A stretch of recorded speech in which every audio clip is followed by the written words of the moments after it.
Nice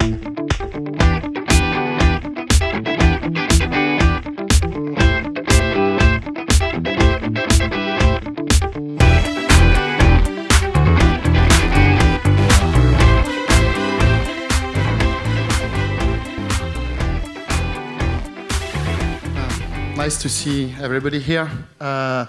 Honestly, I've been a bad boy because I will show you what's new inside Jahia7, what has changed.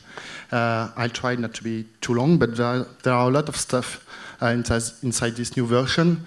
And I've been a bad boy because I haven't put any single screen capture. You've seen one or two screen captures in Ellie's presentation. But as we are all together for 2 days, and I wanted to be sure that you would stay the 2 days and you will have the opportunity to see the software in action, I decided to go only text-based presentation, but I'll do the animation. Okay, this will be a little bit redundant with what Ellie has said, but since the day one of Jahia, since the inception of Jahia, there has been a vision of the convergence, so I won't be long about that, but everybody knows in this room that whatever the kind of project you are working on, portal, dashboard, community, social website, and even e-commerce, in fact, it's always the same thing. You always have users, you have applications, you have rights, you have digital asset management. No one can imagine to have today a CMS without any digital asset management built in it, or not able to execute workflow. So I don't want to be rude with Mike, to separate the market between, there is a portal market, there is a communities or social platforms market, etc., etc. It's an analyst vision, but fortunately Gartner says that all this converge in a unique user experience platform, and I think they are right. We were wrong to be right 10 years ago, but now it's coming. So that was the beginning of the vision, but there are two other points important. Since the beginning also, Jahia is a generalist platform, meaning that you can, it's a CMS, obviously, but it's also a portal, it's also digital asset management, and it's an open platform that the integrators, the customers can customize to deliver the exact project they need.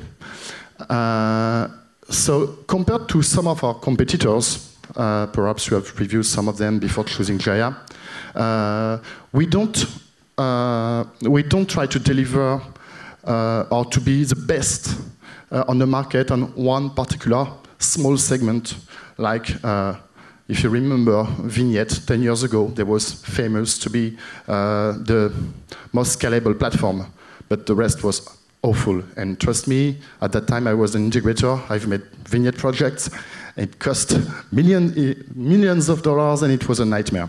But if you succeeded in your project, okay, it scaled well.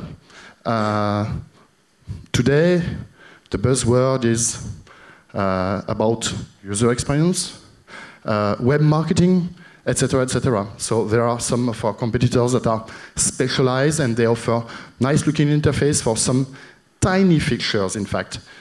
Features that most of the companies will never use. So we have another approach. We try to deliver a large scope of features to have no shortcomings in the product and to rely on our partners to do the exact, to implement the exact needs of the customers. So this is the foundation, and there is always a bit of work to match the client needs.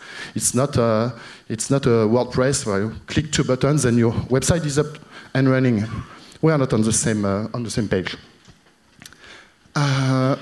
So this platform is, by definition, very open and extensible.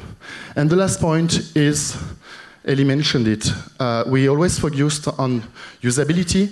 Jahia was one of the first CMS, perhaps the first one. I don't know if it was the first one exactly or not, because it's a long time ago, middle ages of the digital industry, back in 1988, to provide in-context editing, so directly on the page.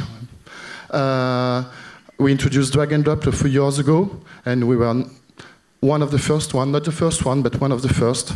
The fact that every content, whatever the source, whatever the technology, it can be a portlet, it can be an image, it can be a text, it can be whatever. They share the same services, the same UI. So for the knowledge workers, it's easy to understand. After a few minutes, they understand how to create content, whatever, and they don't care where the content comes from or the specific technology used. Okay, for the version 7, for sure we are on the same line, but we had three main drivers in mind. And those drivers, in fact, come from how we have seen the situation evolve for our customers and partners.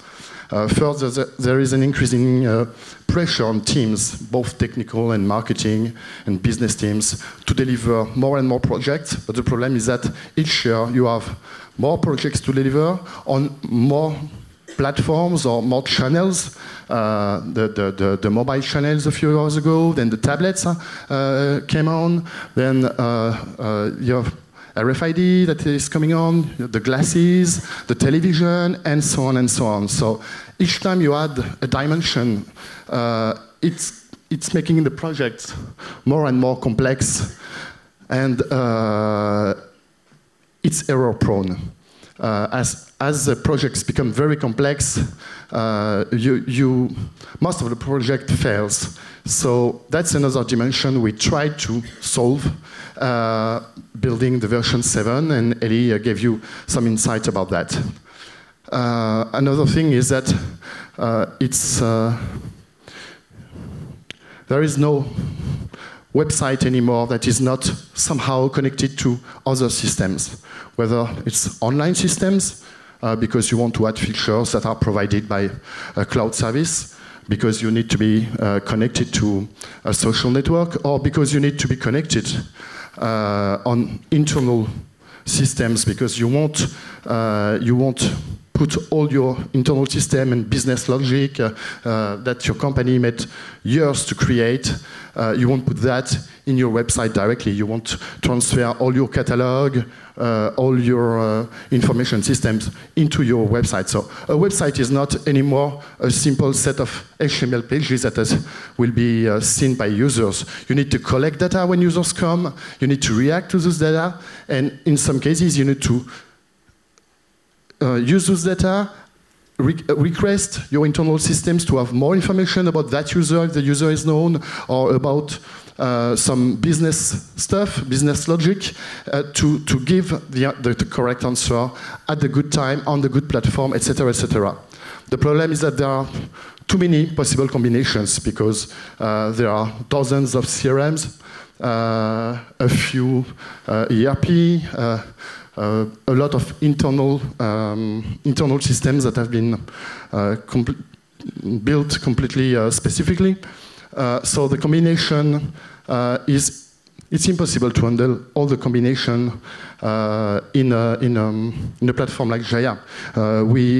We don't know what we will find internally in each customer.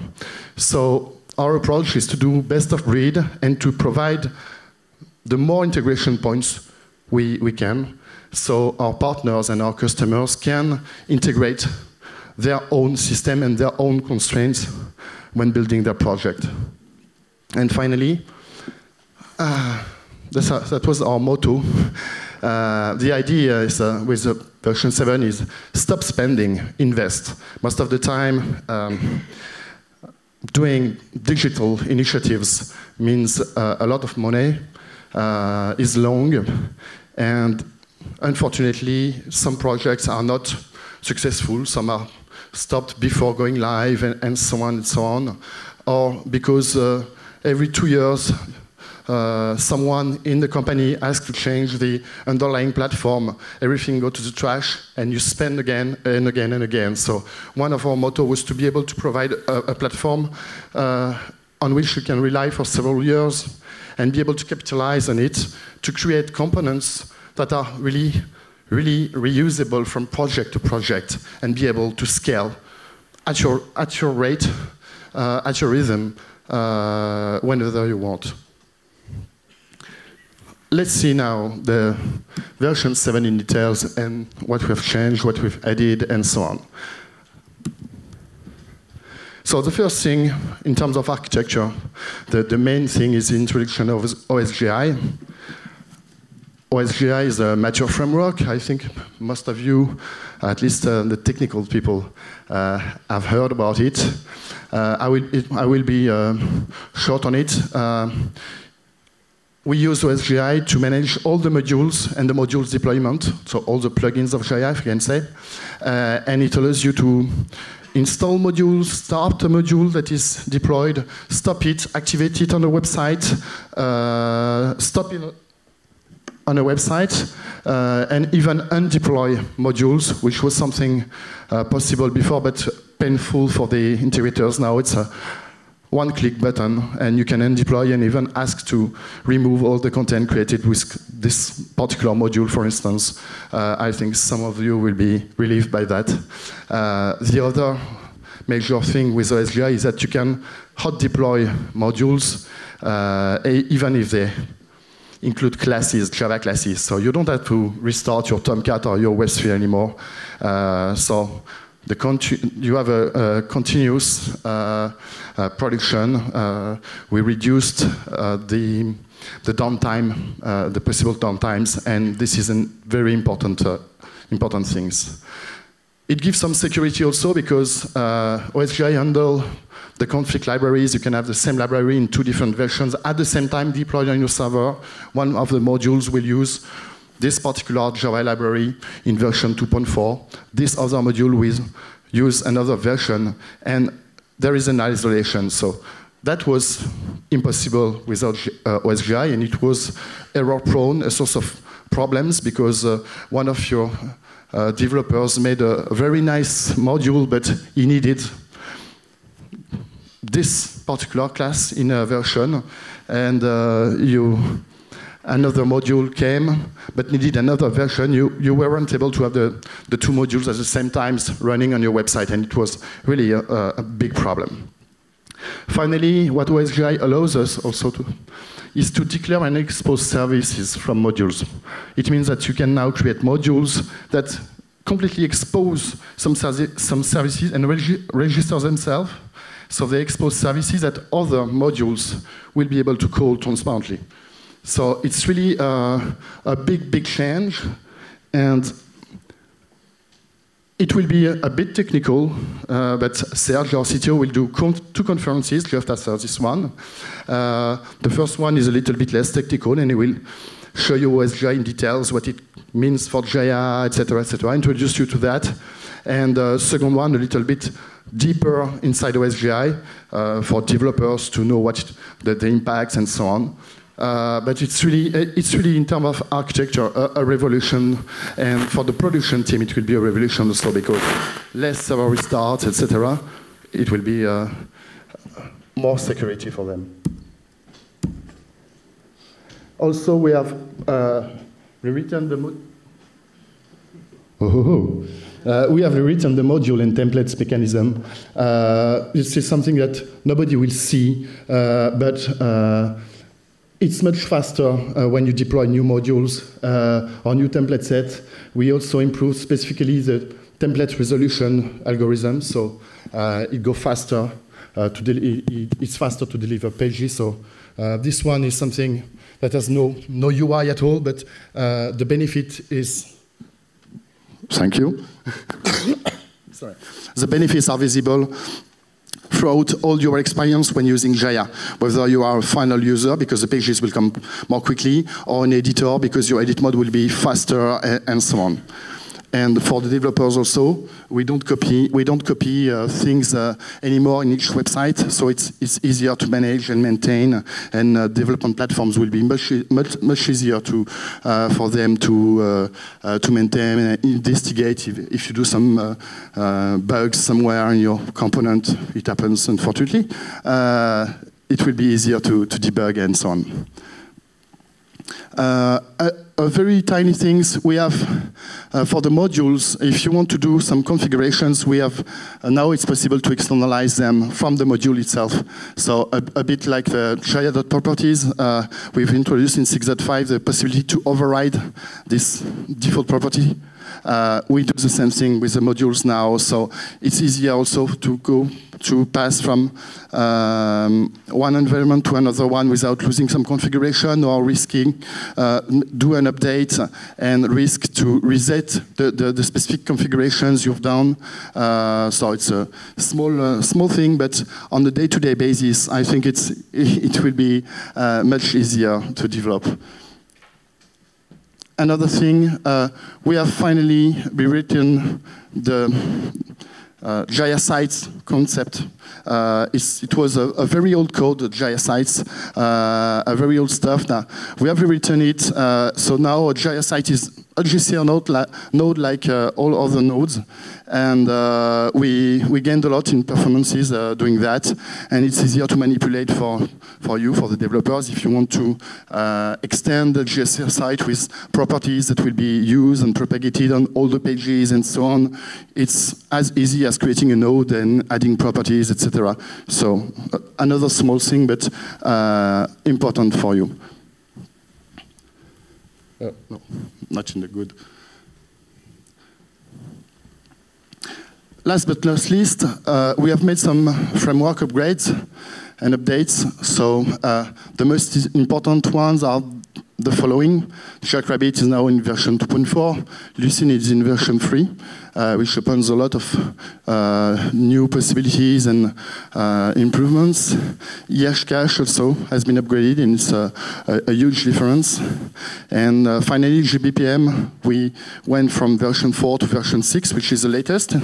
And we are the first digital platform to use, to be released with version 6. And now Drools is completely part of GBPM. In fact, the GBus has gathered the two products to make something much stronger. So that's really great. And GBPM and Drools, the latest versions, provide a lot of new possibilities. But in fact, nearly all the frameworks in Jahia have been updated to the latest stable release, like we often do. So there are less bugs in those underlying frameworks, because unfortunately there is no framework, no library that doesn't have bugs. And we gain in performances, because most of the time a new release improves the performances. Nevertheless, even if we introduced OSGI, and even if we made a lot of framework upgrades, going from Jahia 6.6 to Jahia7 is really, really, really easy. You will have a demonstration of that tomorrow. One of my colleagues, Darcy, will make a conf and a demo on that. We've worked a lot. It's months of really months of work to provide a smooth upgrade path. I don't say migration, I say upgrade, even update with proper tooling and so on. You will even be able to use your modules as WAR files as they exist today, knowing that in OSGI, when you will create new modules with introduction of OSGI, you will have to do jar files. So the structure is a little bit different, but we transparently, on the fly, use the old WAR file and make them available on the version 7 for you. So really, it was a huge work, but we know that updating a platform, updating a software is something that is painful most of the time, that is risky, that nobody loves.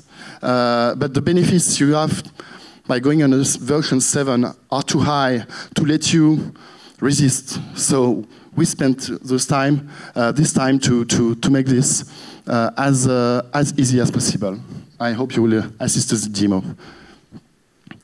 Now let's go more in the functional scope. So the version 7 focused a lot on smoothing the process from development to production. There are few new shiny features, gadgets, etc. It's really more fundamental.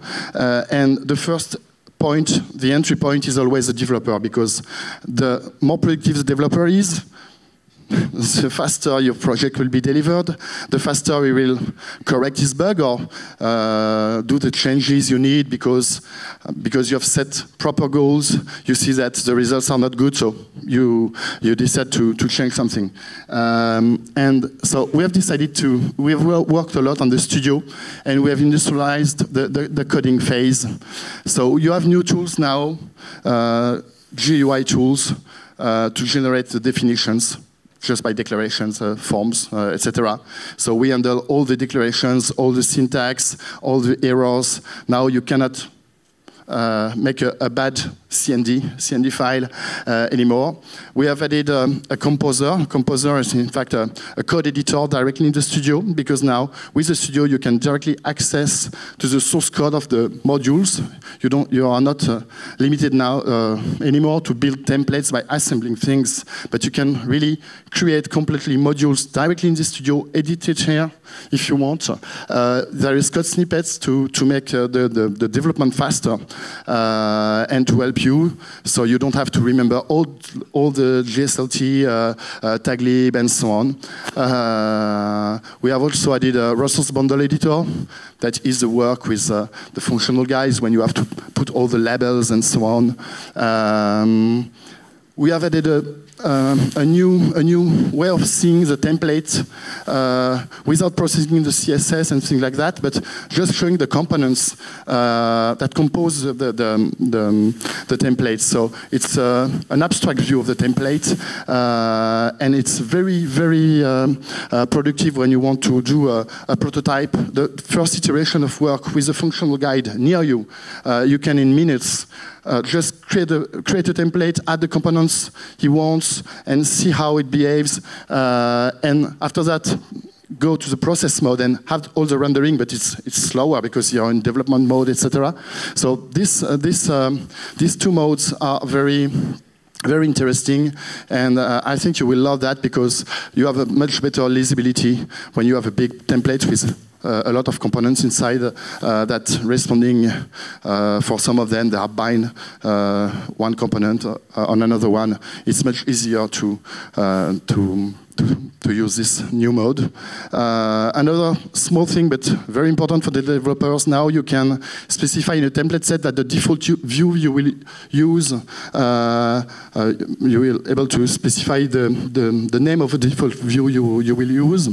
So it means that you can have a module providing a feature with a lot of different views adapted to different designs, and you can decide that in a template set, the default view, when someone inserts this component in a page, will automatically use that kind of view. So it's for reusability. It's really a nice improvement. It's a small improvement, but on the reusability of code, it's really great. And after that, we have made a lot of things with Bootstrap and less.js. So we have a closer integration, and we will provide by default with Jahia7 a template set and a lot of components based on Bootstrap, because a lot of customers are asking that. It allows to go faster in development. So we industrialize coding, but also the development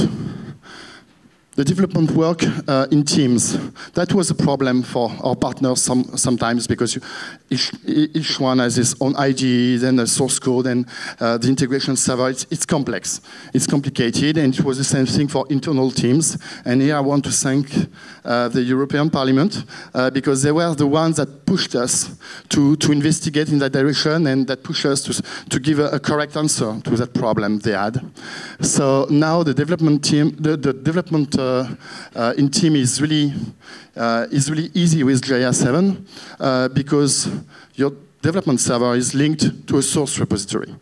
So excuse me, for the previous slide, you've seen the head of one of the guys of my team. He will show you in details those new tools this afternoon, I think. Quentin? Yeah.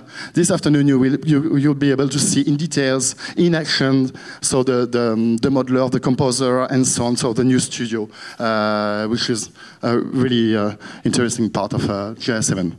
And continuing with that, it's also in the studio. So you are linked to a source repository, so developers can continue to work on their local machine with their IDE like they used to do, or they can directly code using the new studio with the new features on the integration server, or both.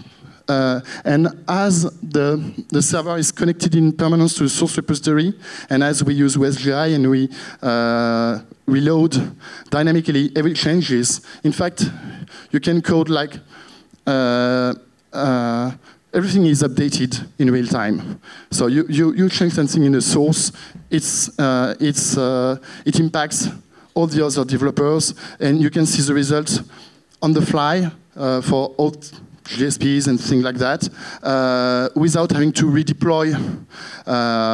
You know that in every Java project, you lose a lot of time to deploy. It's long. Now it's not necessary anymore for most of the resources. It's true that when you have a classes, you need to, if you need to rebuild it, you need to rebuild it. We don't do classes building on the fly, but you will save a lot of time. And as it becomes much faster, you can even code in team with some functional guy near you at some point in the project to make the last things you have to do. For instance, you know that in every project, the last 15 days, you need to update the CSS or change things in a hurry. So with this new studio, it will be really easy to do that and much smoother.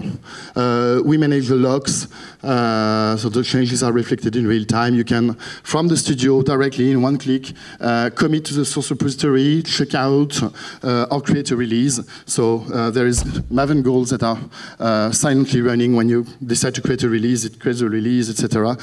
Tag everything, and you don't have to do back and forth work between the studio and the source repository like you used to do for the templates, for instance, to copy the repository.xml by yourself.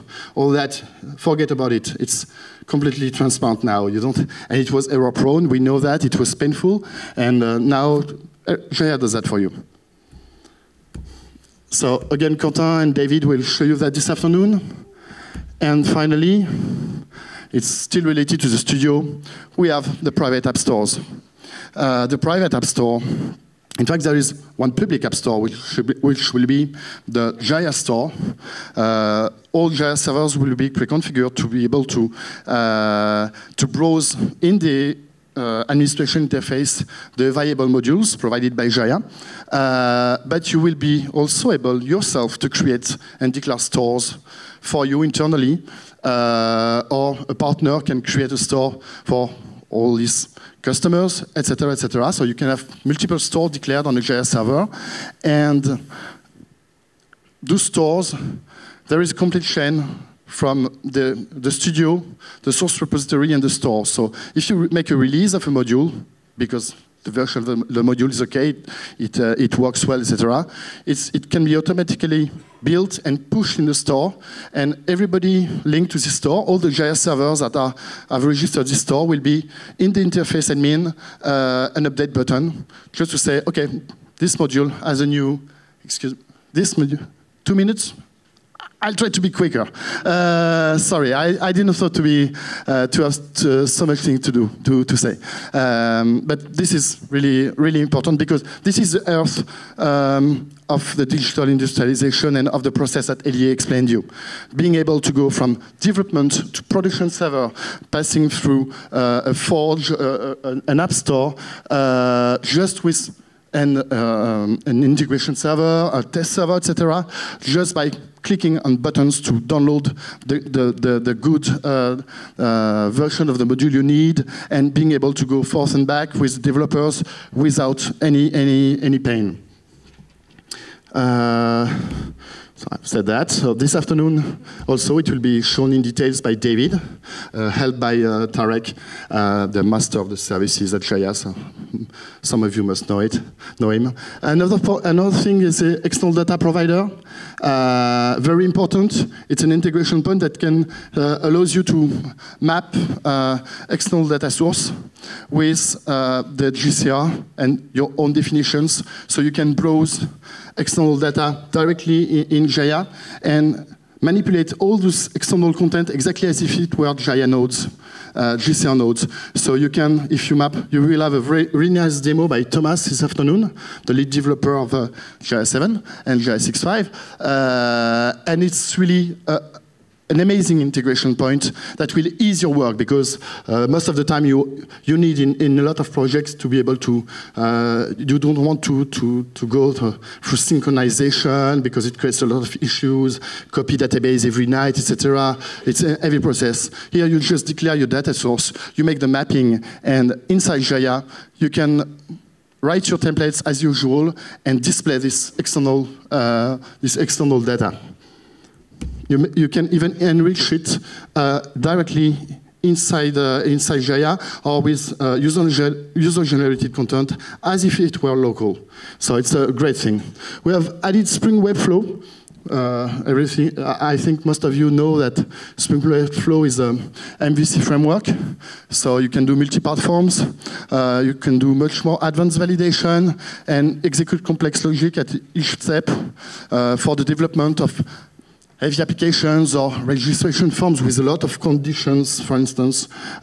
It's something that will be very appreciated by the integrators and by the marketers, because they will be able to ask for advanced logic that were sometimes difficult to implement, notably if you have multi-part forms, so forms in multiple pages, and you need your user to be able to go back and without losing what they've inputted before. It's really a good point. And we have added Webflow for all the administration interface. So we have rewritten the administration interfaces using Webflow. It means that we have tested it extensively. The integration has been tested extensively. It will be presented by Sergey tomorrow.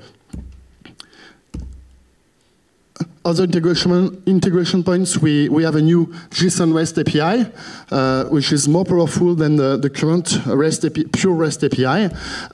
It will be demonstrated by Chris tomorrow, and the demonstration will be somehow shorter than me, I hope.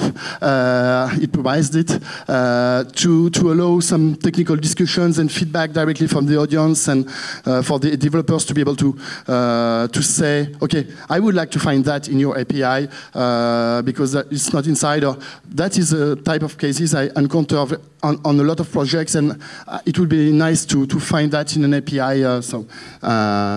That's another important integration point.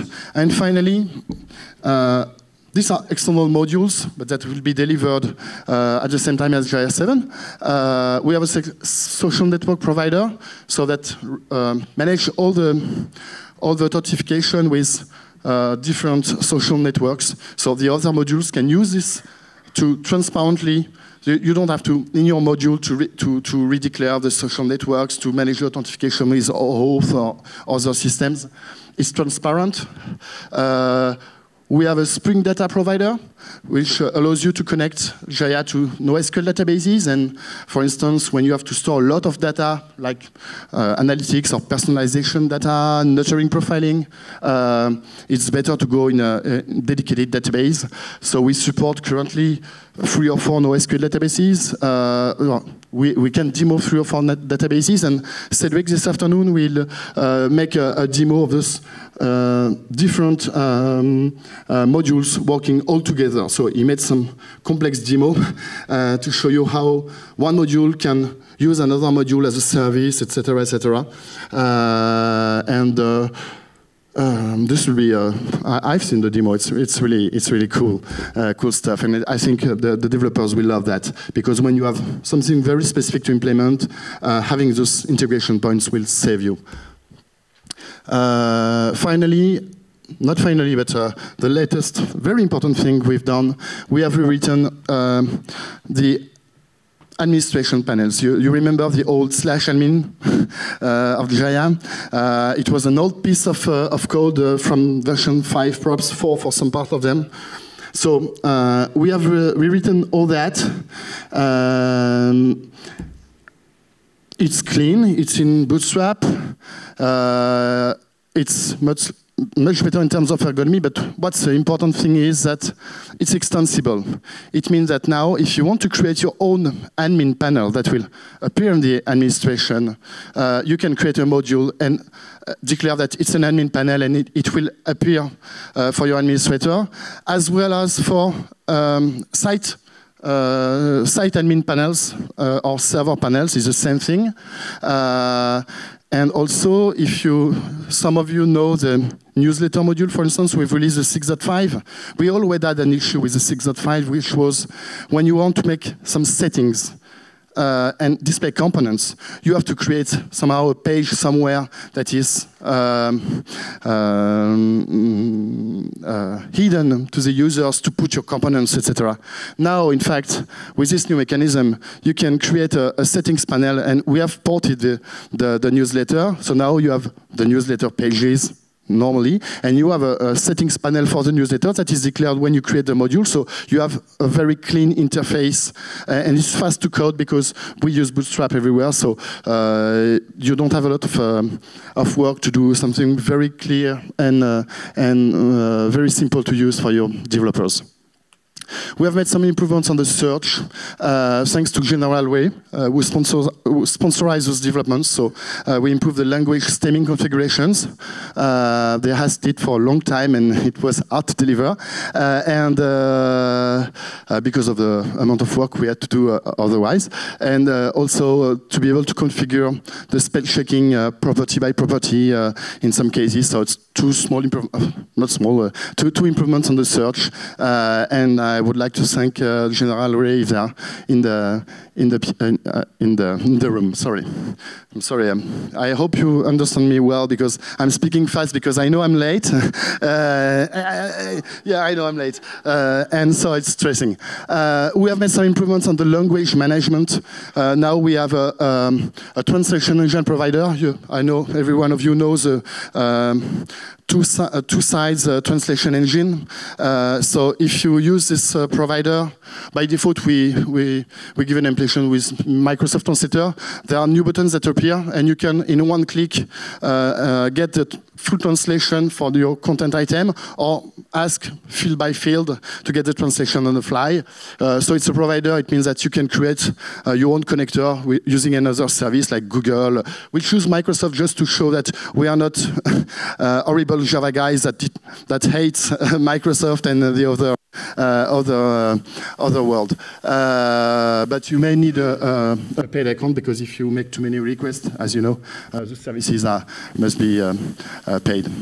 And you have more granular control on the display of the languages, which languages are active or not, on live, on default, at the site level, and also for each content item. So if one content item must not appear at all in a language version of your website, the editor can, on the file, just pinpoint the language he wants, the language he doesn't want, and so I think it will be appreciated. On the edit mode, we have made really huge speed improvements and concurrent usage. The main panel is a little bit technical, but for the developers, we will love that.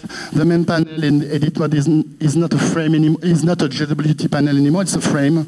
So it means that what is rendered in this page is completely isolated from the Jahia CSS and the JahiaOne JavaScript and so on. So sometimes it could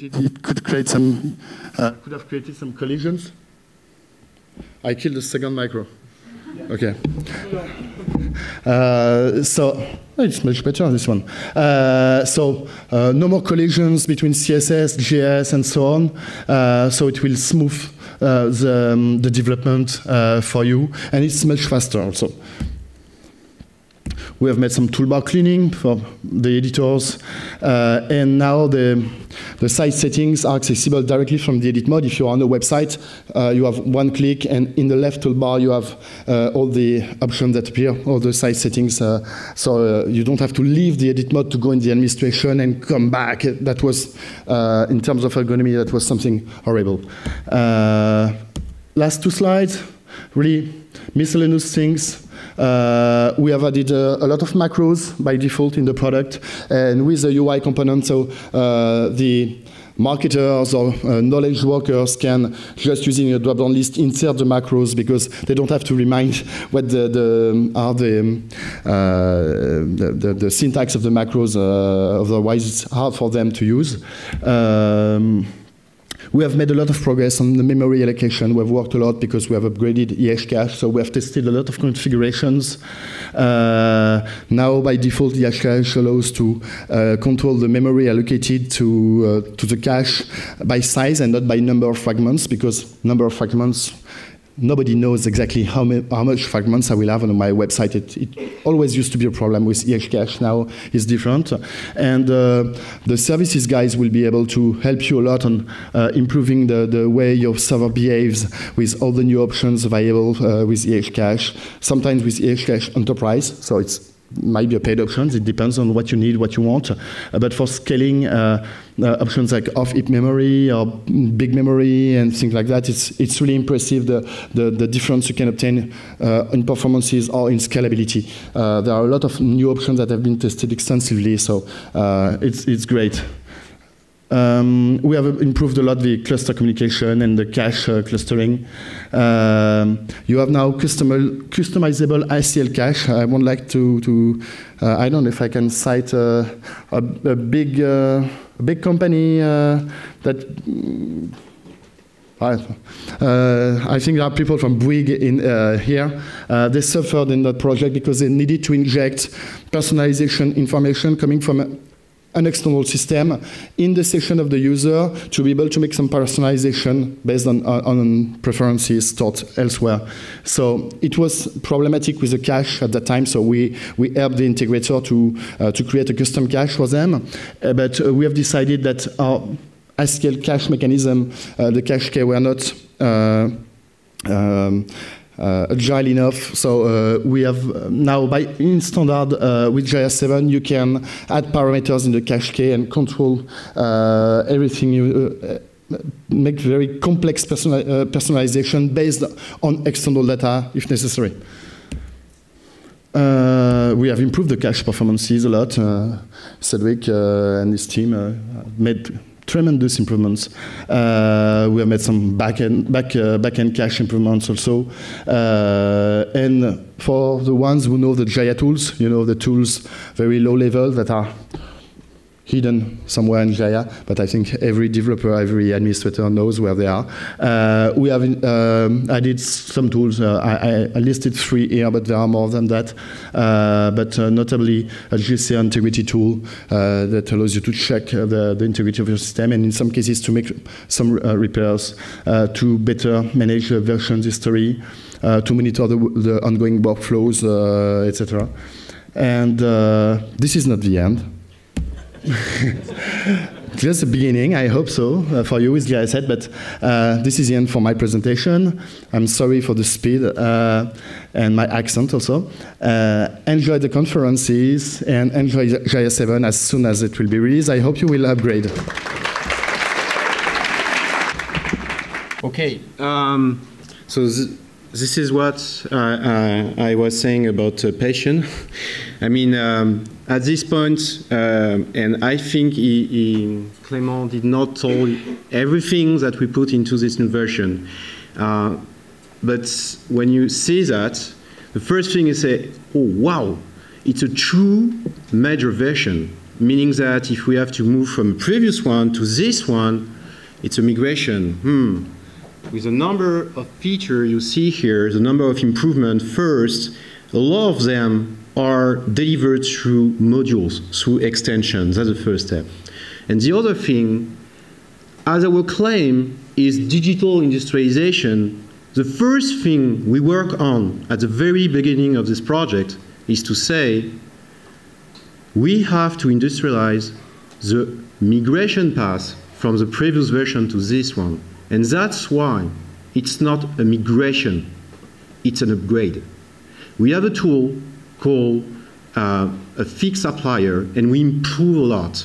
And we test it and improve it, hotfix after hotfix, thanks to the tremendous work of the QA team led by Anna, and she will deliver some presentation. I think it's tomorrow, if I remember well.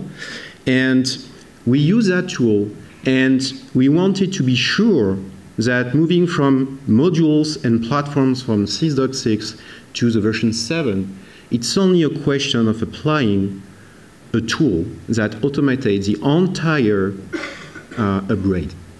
And we are so sure that it's an upgrade that if there is something to modify, we guarantee it. Meaning, if we have to do so, if you have to do something, we'll help you, we'll do it free of charge. And again, for a company of our size, or looking at the customer we have, again, it's an upgrade. Even if you see all those incredible things, it's really an upgrade, and we guarantee it. So now,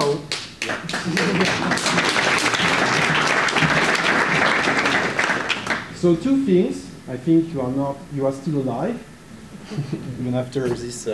Again, it's a huge presentation, but I mean, there is so important things to deliver, and again, there is a lot of other things that are not even in the slides you just saw. So, first thing, we did exactly the opposite of what we wanted to deliver to you with the digital industrialization, meaning that having marketing and business teams working together with technical guys. The first thing is, now technical guys will go upstairs, and marketing and business people will stay here. But this is for a good reason, because we have to learn, you have to learn, and techies have to learn all those things that you just saw, and after that you will be able to talk together. So that's the first thing. So techies upstairs, and people interested in the business, and looking at the tremendous customer we have. And the first one that is speaking now is Abercrombie & Fitch. I think everyone know here Abercrombie, so I think it's a great experience sharing. So this is the first thing here. And the second thing here, we have a coffee break. I think everyone needs to digest all this information. And I will be available if you have questions. Clément also. I mean, we are here to discuss. There is a lot of other opportunities. We may make that happen. And of course, those two tracks will offer you a lot of insight and information about what we built and what about the customer success to be with Jahia, again, following the same vision and the new digital industrialization concept. Thanks again, and coffee break, and go back in 15 minutes.